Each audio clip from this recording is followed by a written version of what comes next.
This is Dave Moss of the Unfunded List, and I'm pleased to bring you the Open Door Philanthropy podcast. I hope you enjoy it. I often joke that I am a fourth generation philanthropist, and technically it's true. My great grandfather and his brother were very generous donors, and on various college campuses, museums, libraries, and Jewish community centers all over New England, there are buildings, funds, plaques, bricks, and other items with names of people related to me on them, signifying their generous contributions. My friend Ben Swig is a fifth generation philanthropist. He is the great great grandson of Simon Swig. And if you're interested in reading a fascinating Wikipedia article, then you should look up Simon Swig. He unfortunately died in the 1930s and so was not able to attend this interview. Ben and I met at a weekend long convening of young Jewish philanthropists in 2007, and we've been friends ever since. We both participated in several cycles of the Slingshot Fund, and together we served on the board of directors for Slingshot.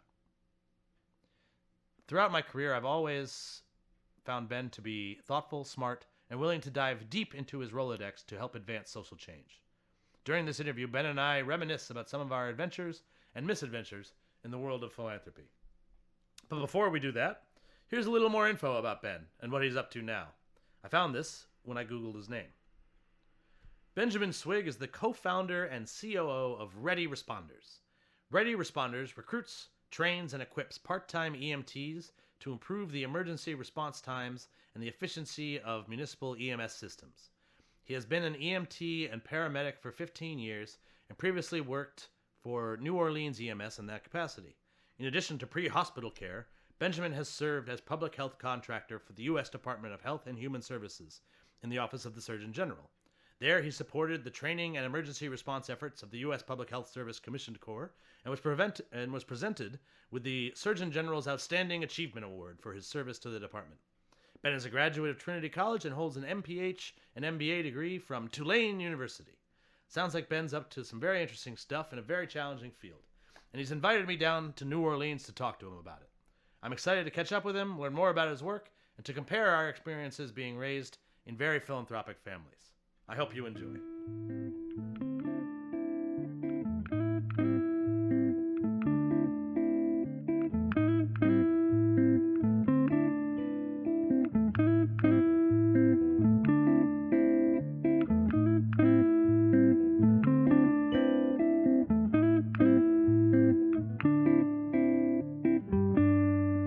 So I grew up in the outer inner Richmond district, Seacliff. I grew up in Seacliff.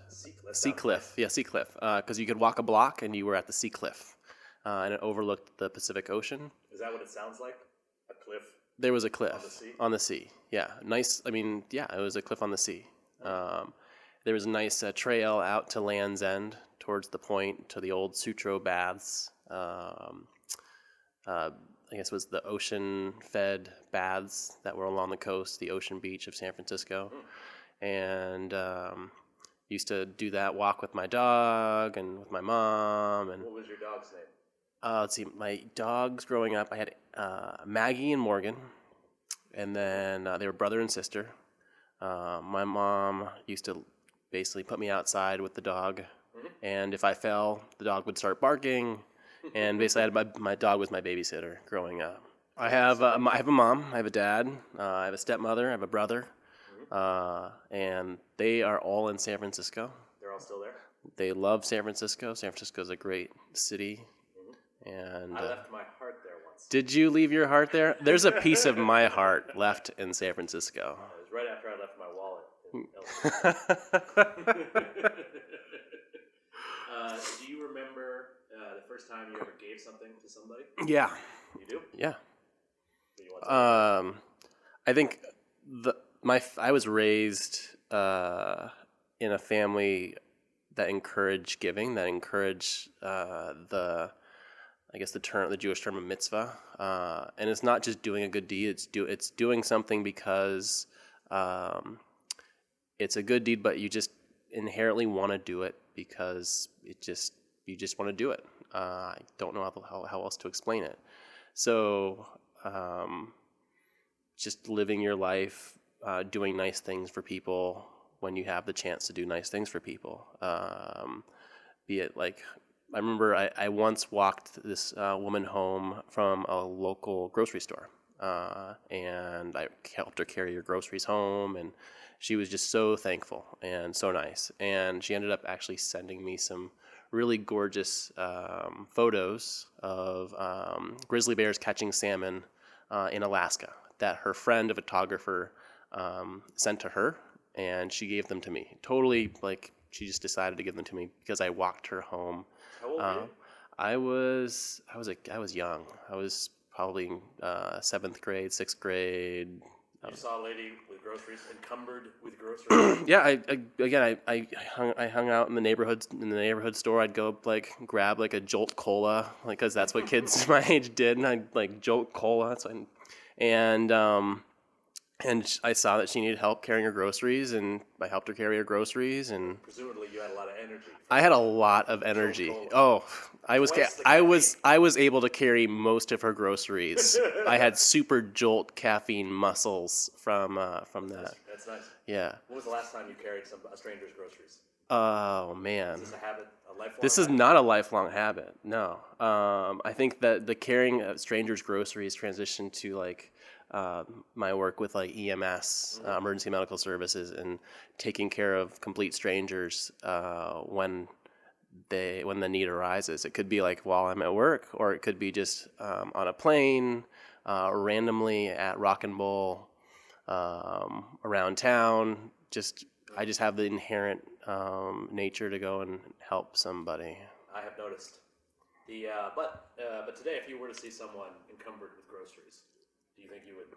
Again, in the right circumstances, you probably would help, right? Yeah, definitely. I do it every now and then sometimes on my walk home, I go past the Trader Joe's, and if I see somebody who like got in over their head at Trader Joe's, which can happen pretty easily, I occasionally will carry their bags. And honestly, I think it does more for me than it does for them. They would have gotten home either way, but my day is made all the brighter from having helped somebody. Yeah. So you mentioned that you got some encouragement from your family. Mitzvahs. The other word is tzedakah. Tzedakah. Tzedakah. Tzedakah. Yeah. That means giving, right? Something like that. And certainly this is probably something like the vast majority of American families give some sort of like, you should be a good person, you should give back. At what point did you realize that you came from a particularly philanthropic family? I think it was probably around the time of, again, tying it back to my Jewish upbringing, my bar mitzvah. I was given the opportunity to travel to Israel with my grandfather and my grandmother, and we traveled around to different locations. And my grandmother and my grandfather chose locations that not were only of historical significance to Israel, but also current events. There was one. Would have been second It was 19. Oh man, it's dating myself now. 1990. They're gonna find out. Yeah, I know. It was a while ago. But one of the places that we went to was a orphanage, and it mainly was serving Eastern European orphans. And we left that location. And my grandmother said, "Man, that was just a wonderful experience," and we were all very touched by it. And she asked me if I wanted to make a donation to the orphanage.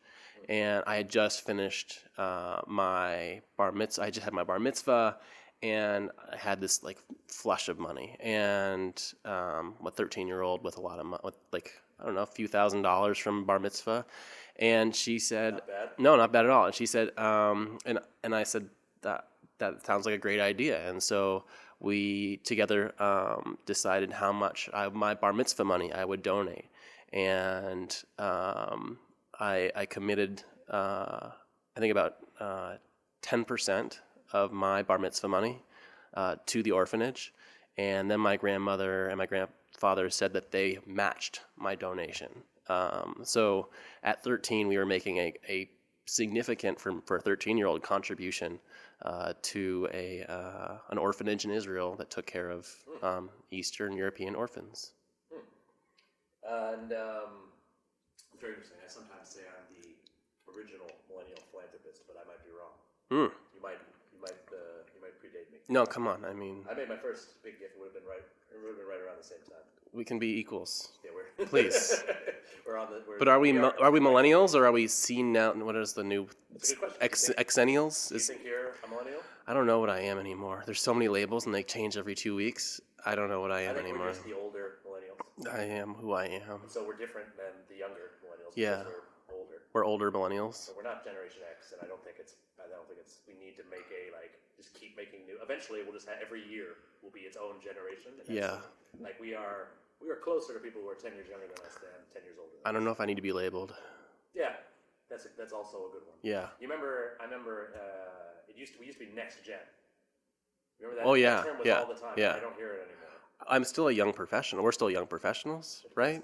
Depends On who you're asking. Yeah, older young professionals. In the Jewish world, we are. Yeah. We're just still a couple of babies, so we've got a long No, time to go. there's plenty of religious events that I go to in the community where I'm considered a young professional. Mm-hmm. I mean, yeah. I mean, if you do young professionals for foreign policy or young nonprofit professionals, or Young business professionals. They're all our age. Yeah, they're all our age. And it is important to note, we are full-grown men.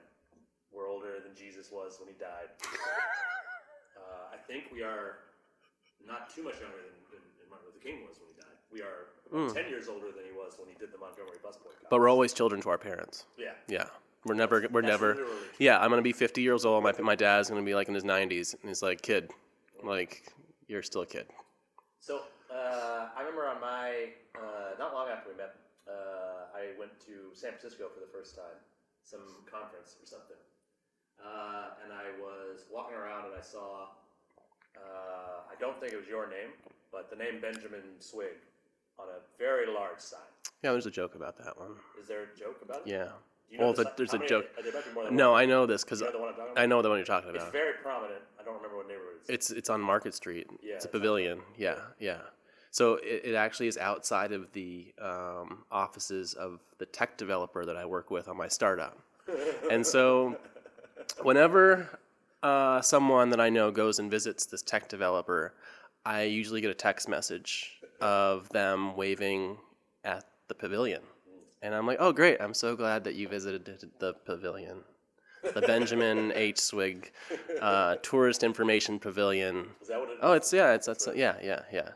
So is that who is that? Who's Benjamin? that was my great-grandfather. Great-grandfather. Yeah. He paid for the Tourist Information Center? I don't actually You don't know? No. Maybe they just named it that. I know a lot. I mean, I know a lot of his other philanthropic endeavors that he ventured into, but I guess that was one of them. I don't know how it came about, but that's been there, and I get to see it every time I go visit my my developer in San Francisco. Yeah. I've noticed, or when I was a kid, I grew up on a college campus, and all the buildings at Colby, where I grew up, are named after somebody. And I remember one day when I found out that they were named after people who had made large gifts. I remember my assumption was these are great people, great men who've done great things, and that's why the building got named after them. Which does happen sometimes, and in fact, even at Colby, some of the buildings are named after folks. Tourist Information Center sounds like it might actually be just named after a prominent San Francisco. Well, my great-grandfather was in the hospitality business, and I'm sure he enjoyed welcoming people to San Francisco, and maybe that was the approach there of providing a resource for people to reach out to feel as though they're welcome, and there's information for them to feel welcome in San Francisco. Do you think you know all of the locations where there is a Swig name on a plaque somewhere? Definitely not. Definitely not? Definitely not. They pop up on, all the time, and I'm surprised. Whoa. My aunt and uncle went when they were the couple. They go to Israel a lot more often than I do. And the last time they were there, they went and they toured BGU, Ben Gurion University. And there at BGU there is it's the Edward Rose Endowed Chair for Geophysics, I think, or something like that. Edward Rose is my great-grandfather. And so my aunt and uncle took a picture with the Ed Rose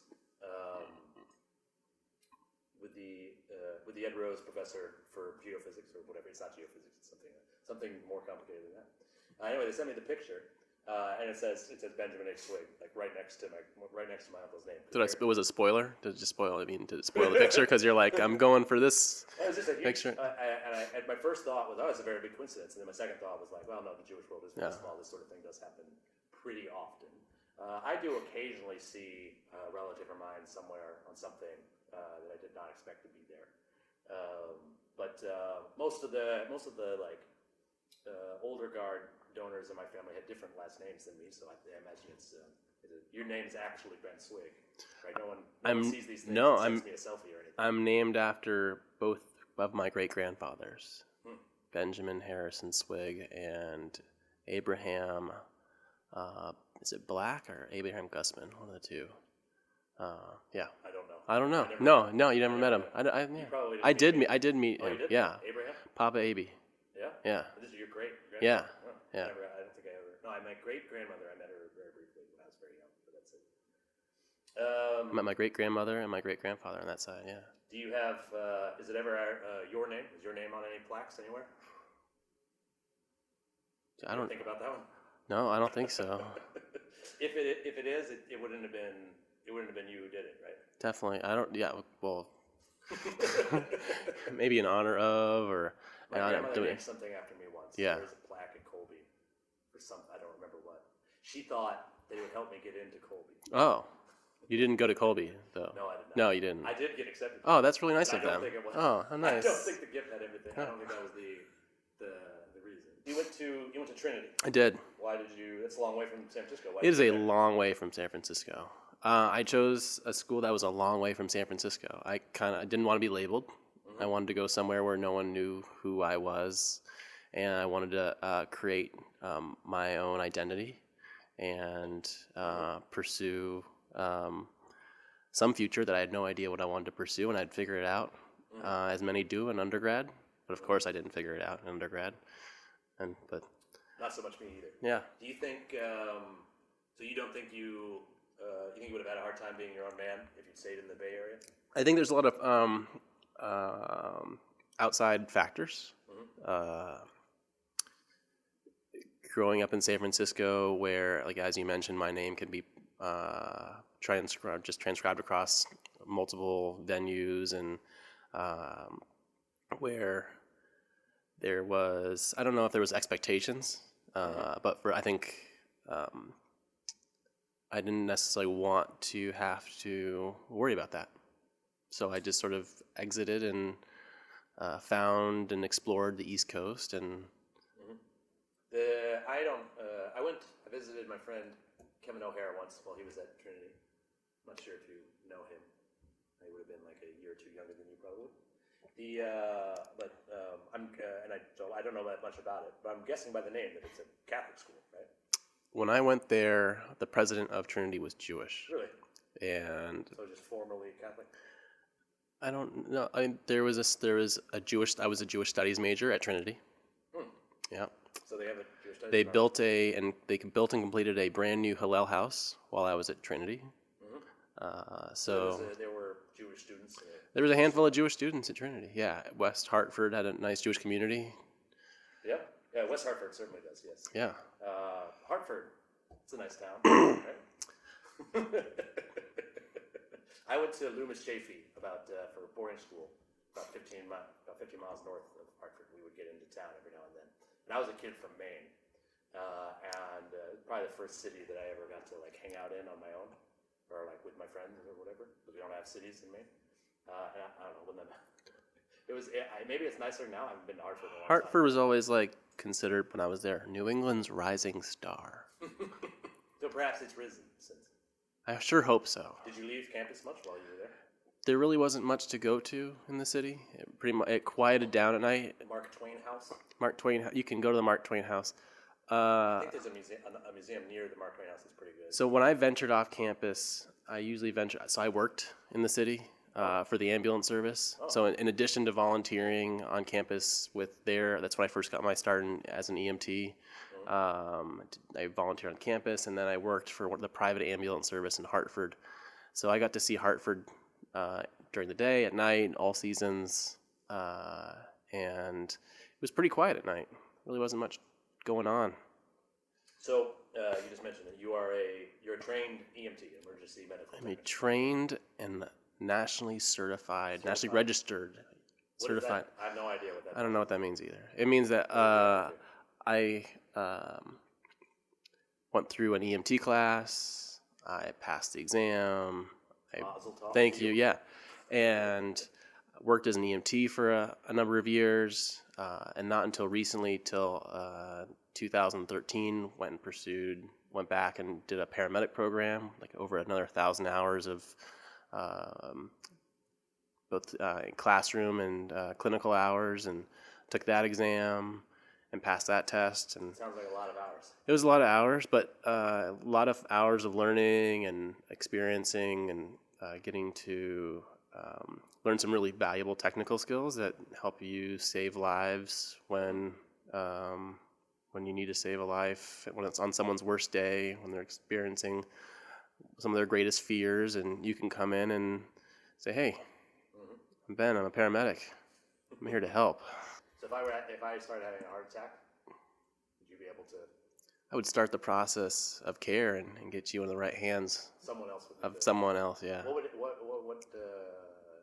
could happen to me that you would definitely be able to save my life on your own? I mean, so right now, really, I don't have a lot of the equipment of an advanced level provider. But as a lay person rescue with training, if you were choking, hopefully the Heimlich would work. So if I take one of these almonds, please don't. Yeah, don't put that down. Don't. Thank you. No, I don't want yeah. that. I think I can believe you. Yeah. So how long have you been a certified? EMT? 2001. 2001 is when I got certified as an EMT, and just again, I worked on and off part-time, and sometimes I was just not even working at all or volunteering. It all depended on where I was in the world and what access there was to participate. So what brought you here to New Orleans? So I was doing some really fun public health emergency preparedness contract work in Colorado, writing doomsday plans, what to do when there's a pandemic, and what to do if there was a sort of a mass fatality situation, how the counties in rural Colorado would take care of those situations, and writing plans and coaching public health departments on how to conduct points of distribution for mass vaccination or mass distribution of pharmaceuticals. And my mentor, boss at the time, suggested I go back and get my master's and come back and get a job working and doing this full time versus as a contractor. So I scoured all the public health schools for who had a specialty in public health and emergency preparedness, and Tulane was the only program in the country. And it was really fitting having Tulane. Kind of makes sense that they would be good at that. Yeah. And so I came down to Tulane in 2007, really dove into public health and disaster management, worked on an internship for the city writing some new disaster plans post-Katrina. Again, dove back into EMS and worked for the city and their ambulance service. Working again on the population that stayed or moved back into New Orleans post-Katrina while they built the infrastructure around them. And that brought me to New Orleans. And I quickly learned what makes New Orleans the place it is, why people wanted to come back to New Orleans as bad as they wanted to come back to New Orleans. The culture, the people. I left a piece of my heart in San Francisco, but New Orleans is doing a really good job of filling in that void, and I'll always be I will always probably have a piece of my heart here in New Orleans as well, no matter where I go. You're gonna run out of pieces. You keep leaving them. Places. I'm a giver, sir. I'm a giver. You have a very big heart to begin with, so I think thanks. I think you'll be fine. Thanks. Since you've been here in New Orleans, you have gotten your degree and learned what it is that makes the city special. You have started a business called Ready Responders, if I'm not mistaken. Yeah, I left, came back, and started this business called Ready Responders. What does it do? So Ready Responders recruits, trains, and equips a network of part-time EMTs and paramedics and with the goal of augmenting the existing 911 and emergency medical services infrastructure. We route our network via smartphone app, very similar to like an Uber of emergency medical services. So a quick dispatch, reducing that time, and then quickly getting that trained emergency medical technician on the scene to start CPR, shock the heart, open an airway, maybe give an opiate blocker like Narcan to help with overdoses, stop the bleeding by applying a tourniquet or a blood-stopping agent, helping splint an arm, helping the existing emergency medical services with patient care. And we're tying in some really amazing best practices from around the country to help reduce unnecessary ambulance and emergency department usage by bringing telehealth, by bringing a physician to the scene. So when a patient meets... Telehealth, telemedicine. This is a new word. Is this where the doctor's on the phone? Doctor's on the phone, but now you have doctors on your iPhone, on your iPad. They can see you, they can hear you. So when a patient presents with really stable vital signs, when they present without life-threatening signs and symptoms, we can give them the option to say, hey, instead of going in an ambulance to the hospital, would you like to talk to a doctor who may be able to remedy your situation here in your home? Or we can offer you a free Lyft, Uber, or taxi ride to a urgent care, primary care, or federally qualified health center that is a more appropriate point of care for you to access within the community. And the patient will have that choice. We take this example from Houston Fire Department. They're currently operating this model and operating it very successfully. And the other portion that we adopted is the Israeli model of the quick response. The Israelis have a network of over 3,000 trained EMTs, paramedics, physicians, nurses that they've equipped, and they've similarly networked them via smartphone app based on a central dispatch. And they've been able to reduce response times in urban areas down to 3 to 4 minutes. And current ambulance response times... That's the average amount of time it takes an EMT to arrive to an emergency? In Israel, 3 to 4 minutes. In the entire nation of Israel? In urban areas. In rural areas, it's a little over 5 minutes, maybe 5 to 7 minutes. They're doing amazing work, and we're partnering with them. Very impressive. We want to learn from the best. I mean, what I learned in public health is evidence-based practice. You want to use research and use evidence to make your decisions. So why not use the evidence and best practices from around the country, around the world? And so with national ambulance response times being somewhere more like 9 minutes, and in a cardiac arrest where every minute that passes is a reduction in 10% of your survival, a 9-minute response time really means that you have a 10% chance of survival, versus if we're able to get there 3, 4, 5 minutes, you're going to have a much better chance of survival by getting that defibrillator attached and shocking that heart into a beating rhythm. It's very exciting. Yeah, no, that's awesome. Thanks So, for that explanation. Yeah, we improve population health, provide better patient care and experience, and it also reduces healthcare costs. Because if I'm able to drive someone in a $26 Lyft ride or Uber ride, taxi ride to the urgent care, which costs $150, it's a lot less expensive than an ambulance at $500 and an ER visit at maybe another $500, $900, $1,000. You are raising money for it? Yes. This is correct? Yes. What is that like? We. I assume you say a lot of the things you just said. I say, yeah.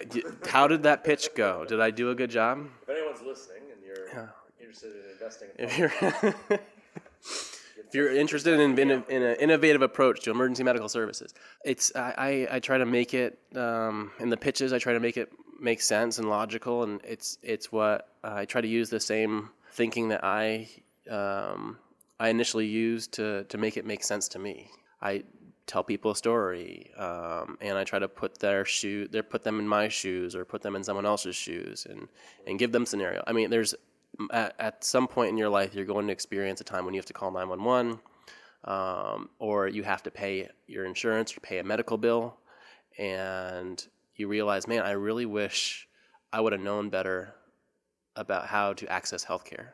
Mm-hmm. And if and a lot of people don't know how to access healthcare. And if we can be a triage system that just folds in, that provides an intervention that can help you understand how to access care, help you improve your health and experience, save money, that sort of has made sense to me and our investors that we have at this point. One thing you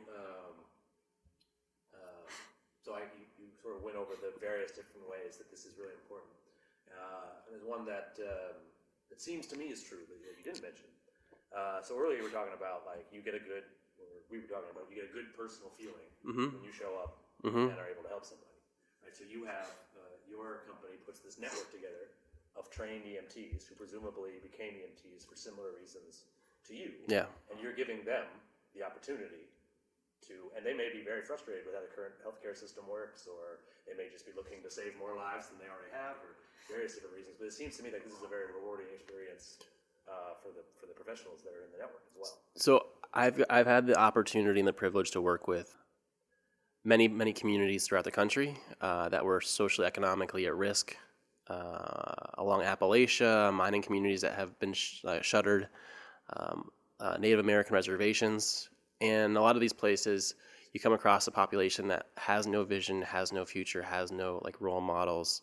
It's a really unfortunate environment to live in, and so I am from one of these places. So a lot of my thinking is, and this ties into what we're doing, is the need to recruit individuals from these communities. So going into high schools, providing EMT training to high schoolers. So when they graduate, they have knowledge, they have a skill that they can use to help people. Provide them with an understanding of how to access social services, because a lot of people are in the health situation that they're in because they had a barrier. And that barrier could be transportation, it could be a barrier to food, it could be a barrier to access of healthcare, education, exercise, knowledge about what's bad for them, what's good for them. So connecting them with social services. If I can train somebody and give someone the knowledge of how to connect people with social services, if I can give that person knowledge about how to care for someone and help them monitor their vital signs, teach them about their disease process, that is super empowering. It gives that person in the community who really didn't have a vision of what they were going to do, who wasn't really wasn't empowered to do anything. I can now empower that person through a 140-hour EMT class that now shows you that you can save a life. You can save a life. You can start CPR. You can shock a heart. You can splint a arm. You can give someone an aspirin who's having a heart attack. You can start the process, or you recognize. I could do the aspirin. Right? Yeah.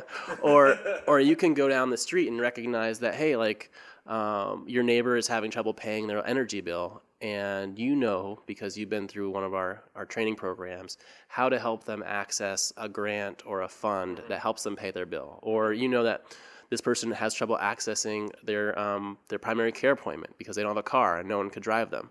And how to arrange for a public transportation or a private medical assist ride to get them to their medical appointment that they just didn't know how to access. So huge opportunities to empower community members to take care of community members. Is this something that you talk about when you pitch the company?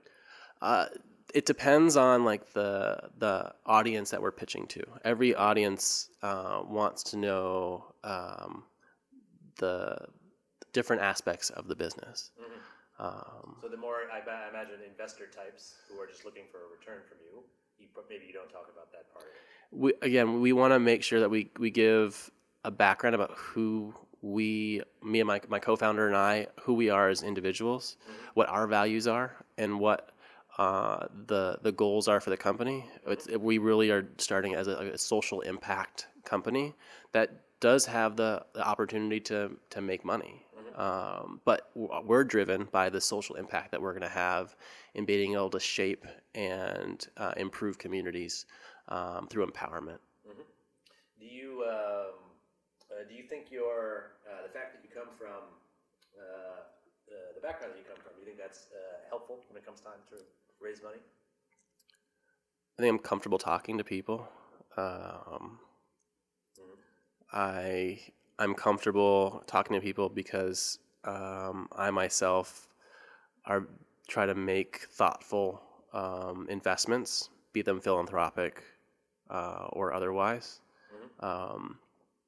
And so I think if I'm going to approach someone and ask them for money, I have to also have some skin in the game, but also put myself in their shoes and say, hey, if I'm going to ask this person for money, I better be willing to pay it myself. And I think a lot of fundraisers fail to do that. Yeah, if they know they need money and they know they have to ask, right? And then they don't think about, well, what would it be like to receive this ask? Right. Do you like asking for money? When I am asking for money is easy when you have such a strong feeling towards what you're asking for money for. It's really uncomfortable for people to ask money when they aren't in it. So when I choose to sit on a board, when I choose to be involved in a community or a philanthropic endeavor, I really choose the one. I'm picky. I choose the ones where I really can stand behind because I want to give it my 100%. And I know that at some point I'm going to have to make an ask, and I should be able to 100% make the ask without a problem and go into it and just like make the ask and sell it 100% and put 100% of myself into it because I embrace what that is supporting, and it's easy. It's just natural. In doing some research, learned that there is such a thing as the Swig Foundation. Are you involved in that in any way? Every now and then I have the opportunity from my grandmother and my father. They ask me, hey, what are you currently interested in? Is there a cause that I can support because I know that you're passionate about these causes? And how can we, through the Swig Foundation, help support those causes that you care about and that you're involved with?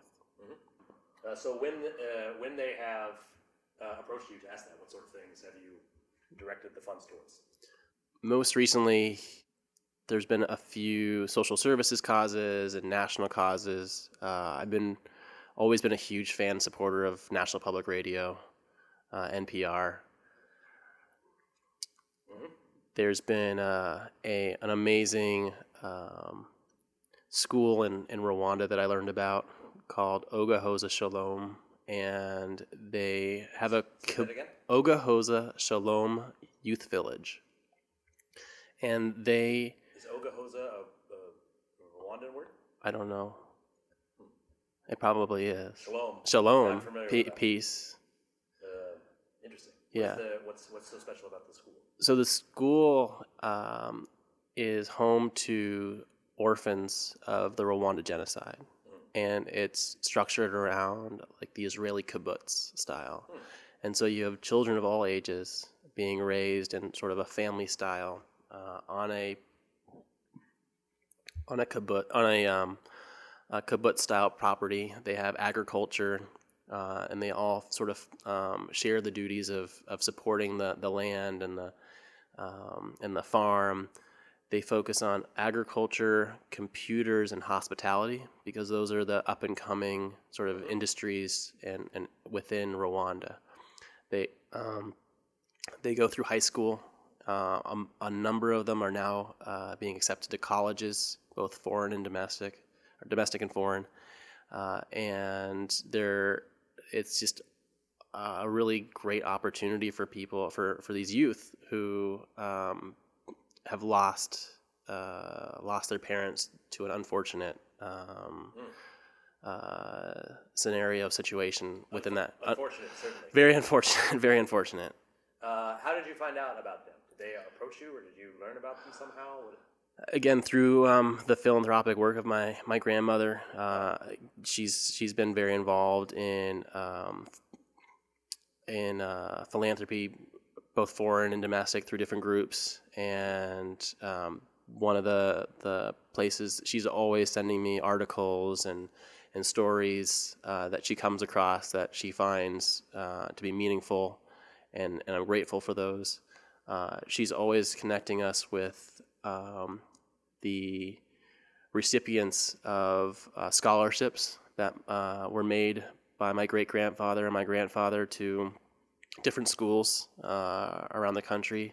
So maybe once a year, every couple of years, she'll receive a letter from a student saying, "Hey, how grateful they are for the scholarship in Jewish studies or another subject."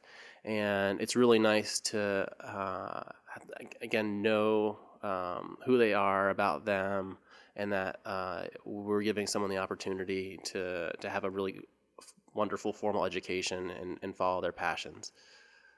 Mm-hmm. You mentioned your grandmother. Am I this is the only other Swig that I have met. Rosalind, correct? Correct. I assume she's listening. Hello. Hello. Hello. And hello, Mom. I think my mom listens to my podcast. She should. I throw a lot of tests in there for her. Yeah. She doesn't always come back to me about it, but we'll see. Is there a special word that you say? Hey, carrot. No, so, carrots. On my last podcast, I would say Mom, when you hear this, please call me. I need to talk to you about this. And sometimes she would call, and other times no. But she would tell me she heard the episode. Yeah. So, am I correct? It sounds like your grandmother is in charge of the family philanthropy right now, right? No, I mean, she is a leader. She's a force. I mean, she can definitely organize the family around a cause, and she has. And she's really, just like I described how I'm involved in philanthropy, and I make it's easy for me to ask those around me to be participative in philanthropy. She's the same. She really throws herself 100% into a cause, and she'll reach out to the family and others to come in with her and have a meaningful impact. Mm-hmm. I remember she was quite helpful to me when I was working at Atlas Corps. I got a entrepreneurial fellowship to start a new program at Atlas Corps. Atlas Corps is for those of you who aren't regular listeners, Atlas Corps is a reverse Peace Corps style program. We place fellows from other countries in the U.S. And one of the things I noticed when I first worked there is we had placed there were certain areas of the world where we placed more fellows than others, and some areas where we had placed no fellows at all. In particular, the entire Levant region, we had not placed a fellow from Syria, Jordan. Only a couple from Egypt. When I started there, none from Sudan, none from Israel, and none from the occupied territories, or Palestine, whatever you choose to call it. And so I sort of, partially because I'm Jewish, and partially because I don't think you don't have to be Jewish to see the value in that kind of cultural exchange like that. Particularly, I was interested in the idea of, and this is something we have not quite yet accomplished at Atlas Corps, but I would love this to find a fellow in the West Bank and a fellow in Tel Aviv and bring them to the U.S. and have them work side by side at a nonprofit for a year. I'm still hopeful that something like that will happen. One of the reasons we weren't placing a lot of Israelis is because it's not all that difficult to come to the U.S. as an Israeli. We also don't place a lot of British fellows either. But it is a good program, something that folks should be interested in. It was just we hadn't done a lot of recruiting there. I reached out to you, and you connected me with your grandmother, and then she connected me with just a bunch of people who knew a lot of young nonprofit professionals. And if you want to host a fellow from Israel, it is now possible. It wasn't beforehand. There was that time at that New York gathering. The New York gathering where we crashed the party. I think it was the JDC. Yeah, gathering. we crashed the party. That was a board. It was like a board meeting or something like that. I do have that coming up. Okay, sorry, jumped ahead. What are you talking about? As you know, the name of the podcast is Invitation Only, and this was very clearly from the event. I think we were wearing suits because we were coming from a board meeting. Right. Most of the gentlemen were in tuxedos and stuff. Yeah. I do remember I got a scotch, and they had run out of scotch glasses, so I drank my scotch out of a wine glass. I was just sort of walking around, underdressed, I had my club soda and lime. Right. Yeah. But it's impressive to me. We crashed that board meeting, Well, like you the had happy hour You thing. had a lot of confidence that we were going to be able to get into that and walk right in. Well, I made a phone call. Yeah. I called Rosalind. I said, Rosalind, can you get me in? She said, yes, I can get you in. And Awesome. she Thank you again. she put us on the list, and we got in. I mean, she had some pull. Yeah. I mean, Right on. yeah, She's, a board member. And so in particular, I remember at that time I was working at the Seed Foundation. And there was a guy, one of my jobs was to find new prospects for donations and stuff. And there was a guy we were trying to build a school in Baltimore. There's a seed school in Baltimore there now, but at the time we were raising the money for it. There was a gentleman in Baltimore, whose name I don't recall, but who was incredibly connected there. And we were not having a lot of success getting in touch with him. And he was there at the event. I went right up to him. I got to have a conversation with him, and we ended up raising millions of dollars from some of the foundations that he's on the boards of. And I think about that often, right? Because I think the vast majority of fundraisers in the country can't, with one phone call to their grandma, get themselves into an event like that. And I'm not saying that I feel guilty about it, but I actually feel pretty proud that I used my ability to do that to build. There's a school in Baltimore, right? And I love the ability that I was able to help you accomplish that, and we had talked about what you were trying to accomplish, and I believed in what you were doing, and so it's easy to make that happen. It's fun. It's like it brings. That sort of thing is fun. It's fun. It's like I get to watch the magic happen. One thing that I remember my grandmother saying is that there's always more money in the Rolodex than in the bank account. Which is true for everybody, from the very destitute to Bill Gates could call Carlos Slim and Warren Buffett and access considerably more wealth than he has. And I imagine Zuckerberg probably has friends too, right? Maybe, I don't know. I never met the guy. Hopefully, we're going to probably have to cut that part out because I do want to have him on the podcast. Invitation only. Invitation only. He's our goal for next season. Once he finds out that Ben Swig was on this thing, he's like, well, I got to do it too, right? And he's going to put on his hooded sweatshirt and invite me to Facebook headquarters. I at least, just so if my dad's listening, I'm wearing a collared shirt. I look great. Belt on. Yes. And it was hot today, and you wore pants. Yes. I dressed, again, you dress, again, it's out of respect for your company. You dress for your company. Mm-hmm. To show respect, and yes. So and I think I'm always impressed by philanthropists who really sort of get it, that they can do a lot they can do usually more with their Rolodex than they can just by writing checks. I myself, the impact of the checks I've written, I'm not even really sure about it, but some of the connections I've made for people, I'm quite certain of it, and that is most of what we do at the Unfunded List.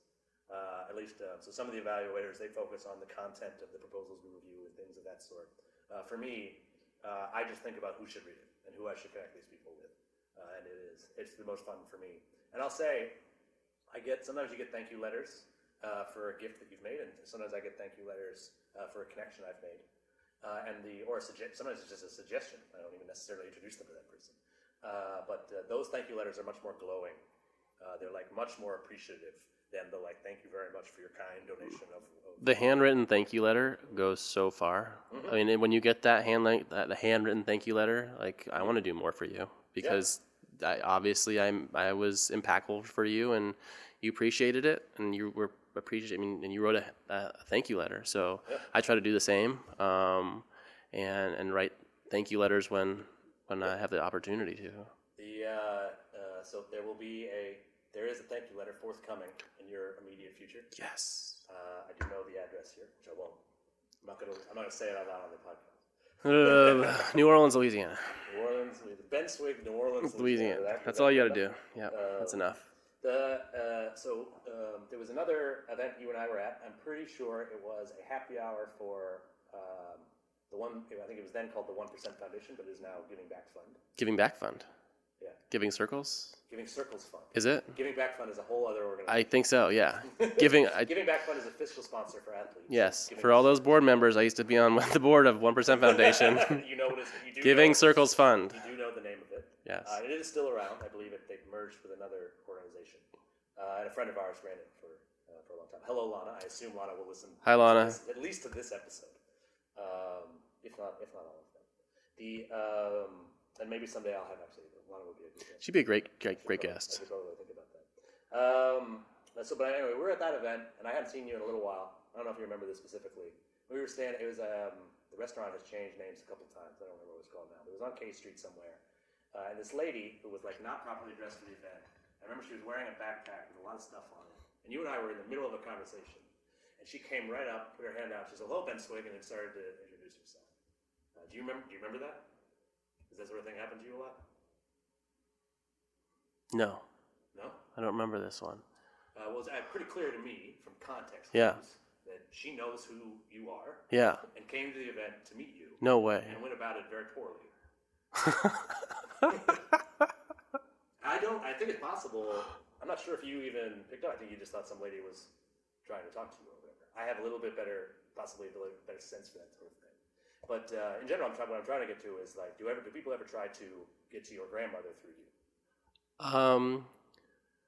I think that is sometimes the case. Mm-hmm. Yes. If someone is, and it's not necessarily the wrong thing, right? People need. They've identified your mother is. When I Google your name, Mm-hmm. Your grandmother comes up before you. She better. She better. I mean, it's your name I'm Googling. Yeah. Doesn't matter. Yeah. But yeah, there's a lot, because we're a very public figure in San Francisco. And so people have the opportunity to know what kind of things she supports. They might be working on something like that. They may see that you're somewhere, and this is their chance to get invited to a conversation. Hey, I think it's two ways at this point, because she'll introduce me to people who believes that I'd be interested in working with, and some people come up to me and want to learn about what she's doing and maybe work with her on things. She's an active 87-year-old. A few years ago, she did a Harvard program and was actively learning, actively in class, actively doing things. Impressive. And she still is actively engaging in community projects. And it's not just about treasure. It's time and talent that she puts into it. So she still has the drive to work on social initiatives and shows up to meetings and participates. So it's not just the treasure bank that is valuable. So if somebody, like I described, thinks that she's a good prospect for them or might be interested in their work, I can tell you what I would do is I would come up to you and say, "Hey, I think this might be very interesting. We're doing some really cool stuff. I think your grandmother might be interested in it. Would you introduce me?" I mean, I do that sort of thing often. When that happens, if you determine it makes sense, you connect folks to grandma, or she's so active she doesn't need that sort of thing? No, I connect her. Yeah, we're there's no barriers. I want to learn. I mean, there's really no harm in taking a few minutes and learning about what someone has to say. They obviously are passionate about something, and they've gotten this far, and they really think that you or my grandmother could have an impact, and I don't think they would choose us randomly. So they deserve the respect to hear them out and spend a few minutes with them and see if I can't help them. Maybe I know someone who does work in that space and is super passionate about that. So I have the ability, I have the time now where I can do that. So if I can do that, yes, I will talk to them. They deserve that. Interesting I think so. They've taken they could be doing lots of other things. They could be doing lots of other more things. Lucrative opportunities for them. 100%. They totally deserve And they're choosing a social path. One of the things that kind of surprised me about the Unfunded List, because we're reviewing unfunded proposals, I assumed that some of them would be a waste of time, or that I would just be like, this is very bad what you're doing. Stop it. We reviewed 97 proposals so far, and that has not happened once. I've been very impressed, even by the 97th proposal, and I know which one that is, but I won't call them out here. But these people could be, they in fact left a far more lucrative profession to do what they're doing.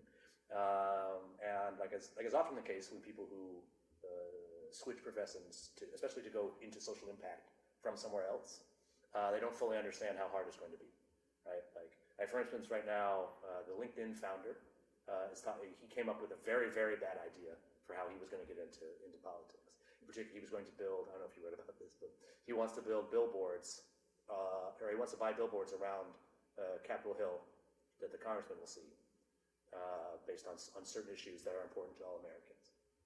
A huge problem with that is that there aren't billboards. No, there aren't, there aren't any billboards in Capitol Hill. Right, and I think this guy, right, and they are there in San Francisco, and he just didn't. They think especially if they've been very successful somewhere else, they'll be like, they think of social impact as like JV business. Mm-hmm. Right, this will be very, very easy for me. I founded the world's 6th best social network. Mm-hmm.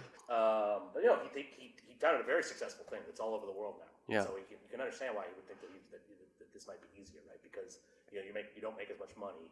I'm sure, there are lots of successful businessmen think this way. And so they just hadn't properly thought out, they don't have any experience in the sector. They don't really, but I mean, they do deserve a lot of credit for making the decision in the first place. And that's why they came to us. We gave them, hopefully, the feedback they needed to improve their programs. And several folks, I've seen them drastically change what they were doing and become much more efficient programs. I think a lot of people that I've experienced who've shifted from one industry into the nonprofit is that they're super passionate about what they're working on. However, they don't know how to express that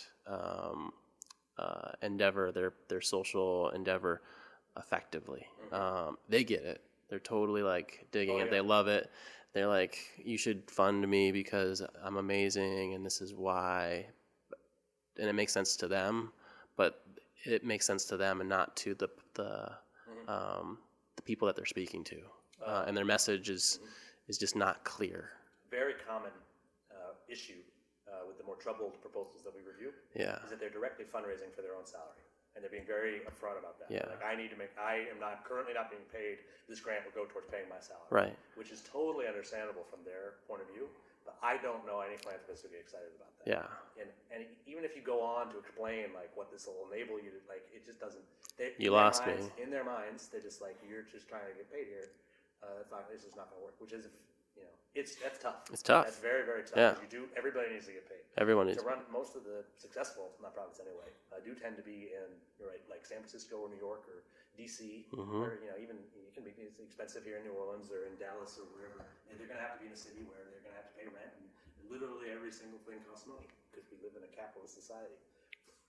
I didn't choose it, but it's here we are. It's actually a really easy thing for me to correct, because like when you rewrite this, you just need to massage your language a little bit. Talk about the impact. Don't mention that it's directly your salary, because unless they're giving you a grant that's restricted and they're going to go out of their way to say you can't pay yourself with this, they're probably not the right donor for you. Right on. For the folks listening who haven't yet Googled Simon Swig. What other than running the bank, which my grandmother knew as Simon Swig's bank, you say Tremont Trust Company. Tremont Trust Company. He did a couple notable things while he was running it. He did. What did he do? The bank, the Tremont Trust Company was very similar. Or my parents my dad compares it to the savings and loan bank from It's a Wonderful Life. Savings and loan. Savings and loan. The bank hired blacks, Jews, women. It was a very diverse employment pool. Ladies. But wouldn't they get all hysterical? No. I think hysterical comes from what a hysterectomy is. Yes. They're the same root word. Got it. It's a hysterical used to mean that like your ovaries had overtaken you. Again, historical context now included, inserted. Sounds like it makes. Most people probably know I don't actually think. No. That women go. This is no hysterectomy, hysterical root word. Got it. Not hysterical. Some more notable events were the outing of Ponzi. Yes. Yes, that's the one that you wanted me to talk about. Well, I think it's important that he was Well, hiring. yeah. So there's Ponzi. He said, "Hey, take your money out of the bank because you're scheming in a bad way, not scheming in a good way." And there was one time a gunman burst into the bank. I didn't tell you about this one. No, I don't think it's in the article. Yeah, it's not in the article, but there is a Boston newspaper that covered this, and a gunman burst into the bank. Actually, ran upstairs, and there was an employee, and then my great grandfather. There was a shot, missed. Great grandfather tackled the guy, held him down. The other employee went and got the cops, and Wow. yeah, that was What was some. the motivation? I don't remember. Someone came in not happy and guns a-blazing. I think the last one, another notable one, was the passing of legislation for interest for not again the commercial side, but more of the independent depositor, so that normal people could receive interest for their deposits in the bank. Yeah, I think that's. Yes, that is mentioned in the article, and there was also, I should have written it down so I could read it, but there's the letter that he wrote to Ponzi telling him to take his deposits out of the bank. There's a letter? Well, there's the text of the letter is in the article. Cool. Yeah. It's very like it's very like 1920s speak, but like very official and business-like. Like, would you please grace us by removing your deposits? It starts with like if what I've heard of your business plan is true, I must let you know that I don't approve of it or whatnot. And he bought an ad in the paper that didn't mention Ponzi, but it said like all of our loans are backed by actual money, not fake money, like all this sort of stuff. And eventually, Ponzi went down, and it is the reason why scheme has a negative connotation in America and not in any other country. Schemes are just programs. There's another word for program. That's awesome. All these little historical bites that are like tucked into the. You have the coolest great grandfather of anybody that I know. I think you're the only person I know who knows what they're. Oh, what my great grandfather? Yeah. Two greats, right? Double great. You don't know anything about Simon's parents, do you? No. He would have come from the old country. Old country. Yeah, he came over as a very young child. I believe he came down. I couldn't fathom. I can't remember. It would have been a very long time ago. Yeah, some of the people I can track coming through Ellis Island. Yeah. And that's fun. And then I think he might have come down through Canada and into Boston at some point. So the Swigs have been American Jews for a long time. Since before the 1900s. Yeah. Did you have folks in the Holocaust? No. Really? No. Oh, that's very interesting. My understanding is that most Jews. Not that I know of. You almost right? certainly are. What about in Israel? No family in Israel. Really? Yeah. So they're just all Americans. You're just American Jews. American. Great. It's part of what makes this country great. Well, no, the fact that someone could come from another country, come here as a young person, and out Charles Ponzi, and end up inventing interest. Simon. I believe he was a state representative, and so that was significant. Mm-hmm. Yeah, there are not a whole lot of other countries out there where you can go there and end up having that kind of influence. I'm particularly interested to hear from you. Obviously, you're pretty deep in the public health space and trying to improve access to public health. And who knows what will have happened by the time this airs in September. But as of right now, they have failed to come up with a new bill. And I believe they're sort of talking about just repealing it and going back to what we had before, which was not a particularly great system. What are your thoughts on the replace and repeal effort and what they're doing? So I believe this is my what I observed. I observed that the previous administration did a great deal of research and a great deal to put together a framework as a partnership of all parties. I think they were very good at that, at getting all the parties to the table and figuring out a plan, and implementing that plan. And there was a goal of, let's start here, let's test it, let's see how it goes, and then let's be a little bit more innovative and change as we realize that we need to make a change in certain areas. That second part never really had a chance to happen. That was the goal. Their goal was, hey, implement round one. Let's learn from where this is good and where this is broken. And then let's go to step two, which is let's fix those problems. And they never were given a chance to fix those problems, was my observation. Mm-hmm. And now the president's talking about letting it, and so they can't repeal it, just letting it fail, like deliberately exacerbating it. Yeah, and so there is, again, good behavior, bad behavior. Good behavior is, hey, there's some things that work with this. Let's take the good stuff and let's build on the good stuff, and let's do what the previous administration couldn't do and fix it. But there's so much bad behavior and just unwillingness to accept that someone else did something good. And so, again, you have to take the steps to repeal and strip a program that may have some good components and replace it with something that I don't believe that has been as thoughtful as the first go around. Well, it can't possibly be more thoughtful.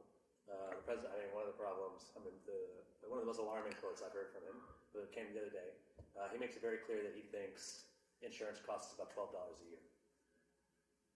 So he told that to the New York Times. Yeah. I don't see how you could possibly work in public health reform if you're that wrong. I pay over $600 a month. It's about $650 a month. Yeah, and there's some people who are older who have more risks or health. Yeah, right. And they're paying more than, there's people who pay $1,000 a month for health care, which is, I use this word sparingly, ludicrous.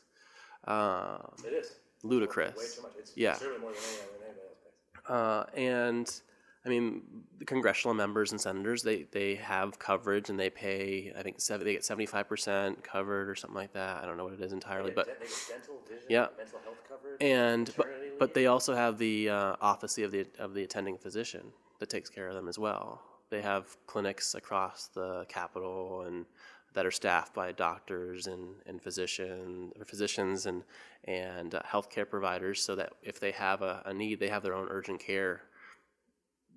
They get good care. And again, they're important. They are important. They should get good care. Yes, but so should everybody else.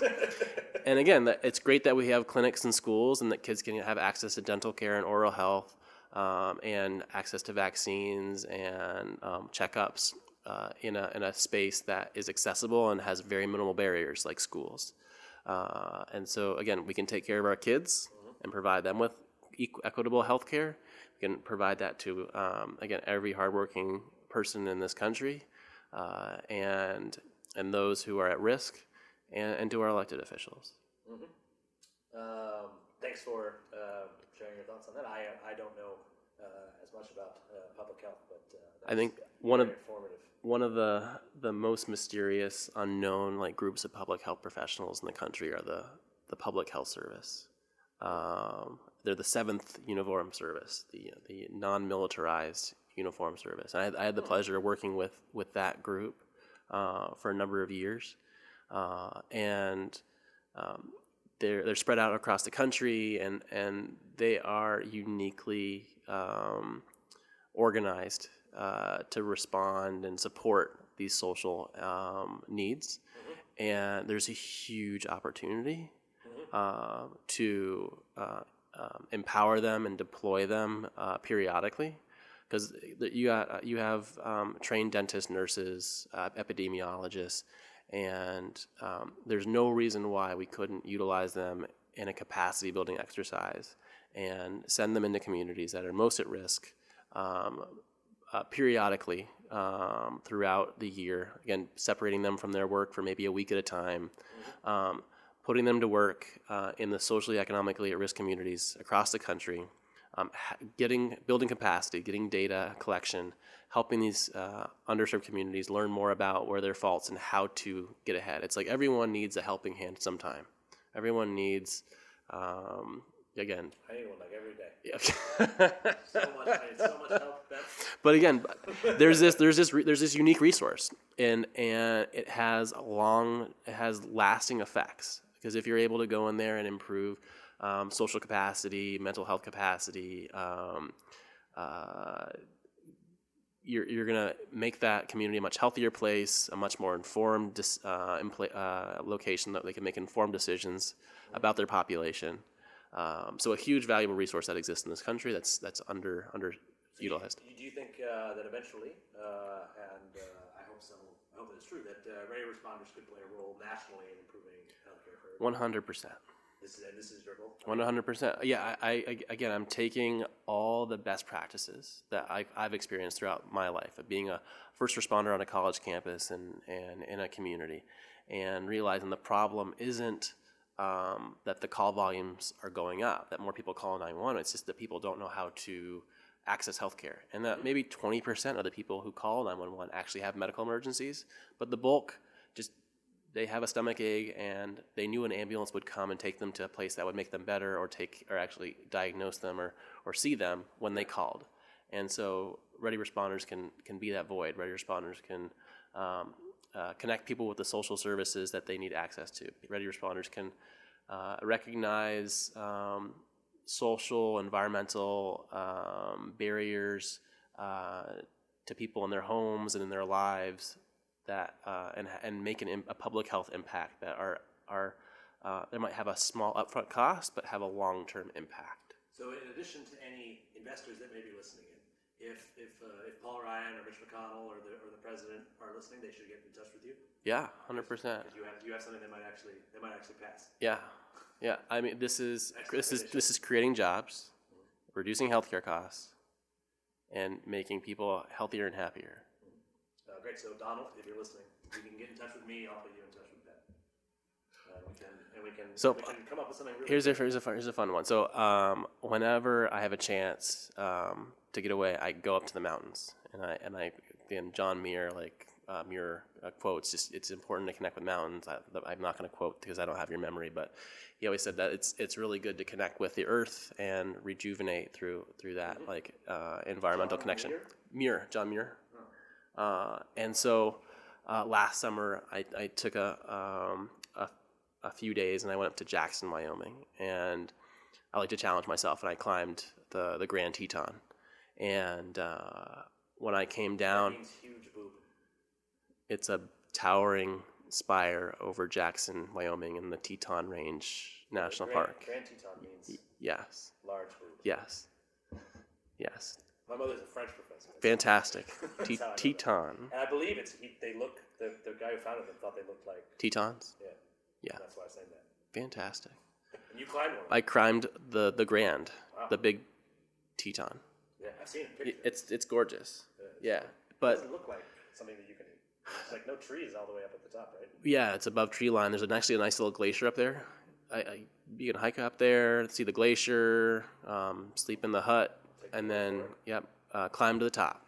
And I found out that Paul Ryan beat me to it because he was up there the day before, and he flew into Jackson. He got acclimatized and climbed up the Grand Teton, summited, and came back down the day before I went and did my climb. Yeah. So. Yeah, he's I believe it. That guy, for all his faults, he does seem fit again, enough he obviously loves the national parks. He appreciates them, and if he's out there enjoying them, then I know that the national parks are going to be safe while he's around. Mm-hmm. At least I hope so. I really hope so. They'll get rid of them, but there'll be a congressional change. They just do the Christie thing. Sort of like the Christie, shut the beaches, shut them all down. Except, but that I got a house there, so it's all good. Yeah. Great. So one of the questions I like to end with, and I got a couple different versions of this. I'll ask both of them. So what excites you about the future of philanthropy? In other words, what do you think, at least in our lifetimes, is something that philanthropy can realistically solve? What's a big problem that we can put in the rearview mirror? So, the community that I'm in right now recognizes that people have time, they have talent, and they have treasure. Mm-hmm. And then it's not all about treasure. Mm-hmm. That by giving your time, you can help your community and help with a cause. By giving your talent, you're able to do the same thing in treasure. And sometimes that talent and that time is as valuable as that treasure. And so they've embraced that, and that really has improved and grown the capacity of young professional philanthropists and people who are civically involved and motivated to be involved in philanthropy and in their communities. And that's exciting to recognize that, like, you don't have to have money to be recognized for philanthropy. Yep. By showing up and participating and being a leader in that aspect really helps an organization and has meaning. That's exciting because for a long time, that type of thought has not existed, and it really is it's unfortunate because a lot of organizations lose out on value, a huge amount of value within their prospective networks because they don't recognize that. Yes. So that's exciting. As far as like, I agree. This is very exciting. The future of philanthropy, what can we stomp out? Geez, that's a big one. I couldn't begin to think. There's huge opportunities. I don't think, and everyone's like doing their own thing. Everyone's like focused on what they think is great, and I'm guilty of that. Siloed, yes. Yeah, we're siloed. But every day I go to work, and every day I have at least one meeting, and I'm breaking down the silos.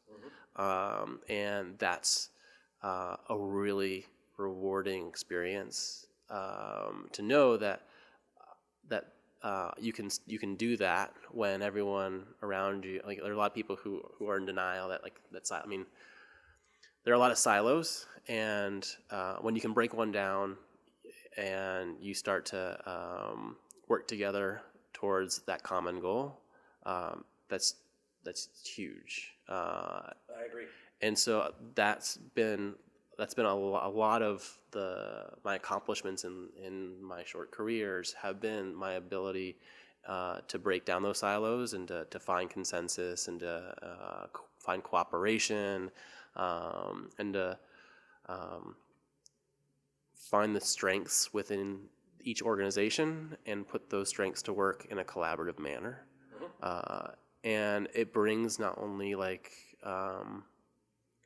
success and value and happiness, I guess, to the people within my organization, but it's the same for that organization because they're now able to share in success. So when you can share in success, that's a huge reward. I think so. So I have about 125 volunteers on the Unfunded List evaluation committee. Yeah. And I don't ask any of them, and I show them grant proposals, and I don't ask them to fund them. On occasion, so some of the evaluators do have foundations and stuff, and I'll say, you might want to consider, but that's not the main purpose that I've assigned more. You pointed out, again, like that one meeting that we had that I was able to introduce you to somebody that led to someone who was able to provide the treasure that you needed. Yeah. I could provide the time and the talent of connecting. Absolutely. And so that gets me to my final question. Yeah. We will have we'll have a whole new batch of proposals this fall. If I have some public health proposals or Jewish proposals, would you be happy to read them? I'd love to. Great. Yeah. Awesome. Thanks very much for talking to me and for inviting me to Swig House here in New Orleans. Let's go get some po' boys or something. Listen to some jazz. Les bon temps roulés. Let the good times roll in New Orleans. Awesome. Thanks very much. Thanks for listening to this episode of Open Door Philanthropy featuring Ben Swig. If you're interested in learning more about the work of Ben's startup Ready Responders, check out readyresponders.com. And as always, if you're looking for or willing to provide helpful and candid feedback on unfunded grant proposals, please sign up at unfundedlist.com.